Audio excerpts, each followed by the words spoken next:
ఎన్నాళ్ళు ఈ సుఖాలని చెప్పి మెల్లిమెల్లిగా వాటి మీద వైరాగ్యము కలిగి, వైరాగ్యముతో కూడినటువంటి భక్తి వలన చేసినటువంటి కర్మాచరణము వలన జ్ఞానము కలిగి, జ్ఞానము వలన ఈ శరీరంలోకి వచ్చినందుకు మళ్లీ పుట్టవలసిన అవసరం లేని పునరావృత్తి రహిత శాశ్వత శివ సాయుధ్య స్థితి స్వరూప మోక్షానుభవానికి పెడతాడు.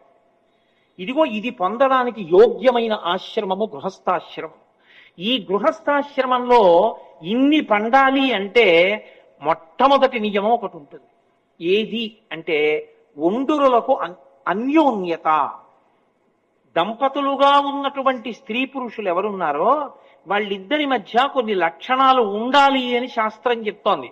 మొట్టమొదటిది అన్యోన్యత. ఒకరి మీద ఒకరికి ప్రేమ ఉండాలి. ఆయన కొరకు తను త్యాగం చెయ్యాలి, దాని కొరకు ఆయన త్యాగం చేస్తాడు.